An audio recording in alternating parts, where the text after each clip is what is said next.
एक समय प्राचीन काल में मुनिवर पराशर जी निष्कर्मों से निवृत्त थे। तब मैत्रेय जी ने मुनिवर पराशर जी को प्रणाम करके और चरण छूकर पूछा, हे गुरुदेव, मैंने आप ही के पास आकर संपूर्ण वेद, वेदांत और सारे धर्मशास्त्रों का ज्ञान प्राप्त किया है। हे मुनि श्रेष्ठ, आपकी कृपा से मेरे विपक्षी भी मेरे लिए ये कदापि नहीं कह सकेंगे कि मैंने संपूर्ण शास्त्रों के अभ्यास में परिश्रम नहीं किया। हे धर्मज्ञ, हे महाभाग, अब मैं आपके मुखारविंद से यह सुनना चाहता हूँ कि यह जगत किस प्रकार उत्पन्न हुआ और आगे भी दूसरे कल्प के आरंभ में कैसे होगा, तथा हे ब्राह्मण, इस संसार का उपादान कारण क्या है? ये संपूर्ण चराचर किस से उत्पन्न हुआ है? ये पहले किस में लीन था और आगे किस में विलीन हो जाएगा?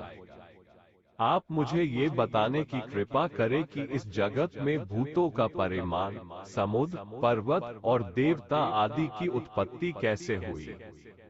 पृथ्वी और सूर्य का आधार क्या है? चारों युग का विश्लेषण क्या है? प्रलय किस स्वरूप में होगा?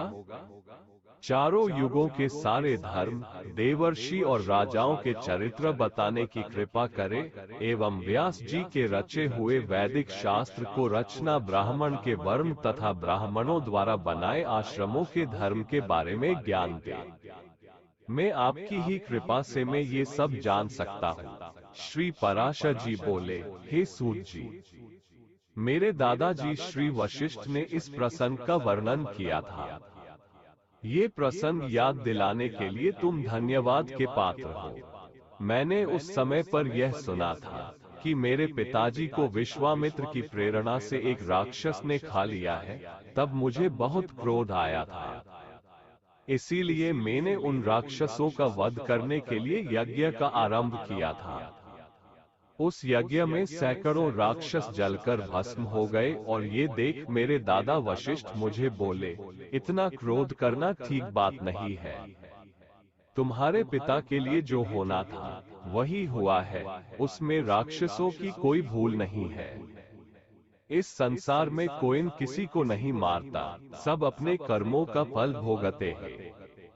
क्रोध मूर्खों को आया करता है, बुद्धिवानों को नहीं। क्रोध मनुष्य के अत्यंत कठोर तप का भी नाश कर देता है। महर्षि यह क्रोध का त्याग करते हैं, क्योंकि यह क्रोध की वजह से लोक तथा परलोक दोनों ही बिगाड़ के रख देता है। इन राक्षसों का वध करने का कोई मतलब नहीं है, इसीलिए तुम इस यज्ञ को समाप्त कर दो। क्षमा देने में ही साधुओं का कल्याण है। महात्मा वशिष्ठ के इस प्रकार पौत्र को समझाने पर मैंने यज्ञ को संपन्न कर दिया और मेरे दादाजी प्रसन्न हो गए। उसके बाद ब्रह्मा जी के पुत्र पुलस्त्य जी वहां आए और आसन ग्रहण करके मुझसे बोले, तुम्हारे हृदय में राक्षसों के प्रति वैर भाव था, फिर भी तुमने वशिष्ठ जी के कहने पर उन्हें माफ किया, इसीलिए तुम संपूर्ण शास्त्रों के ज्ञाता होगे और इतना क्रोधित होने पर भी तुमने मेरा आदर पूर्वक स्वागत किया, इसीलिए मैं तुम्हें एक वर देता हूँ। हे वत्स, तुम पुराण संहिता के वक्ता बनोगे और देवताओं की यथार्थ स्वरूप को जानने की शक्ति रखोगे। मेरे प्रसाद से तुम्हारी निर्मल बुद्धि, प्रवृत्ति और निवृत्ति के उत्पन्न करने वाले कर्मों से निस्संदेह हो जाएगी।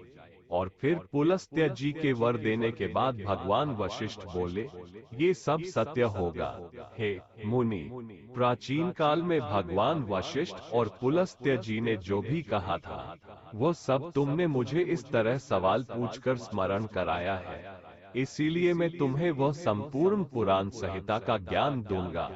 ये सृष्टि भगवान विष्णु से उत्पन्न हुई है, इसकी रचना भगवान विष्णु ने ही की है। वह इसकी स्थिति और लय के करता है तथा ये जगत भी वे स्वयं है। इस प्रकार श्री विष्णु पुराण के पहले अंश में इसका श्री विष्णु पुराण अध्याय 1 समाप्त हुआ।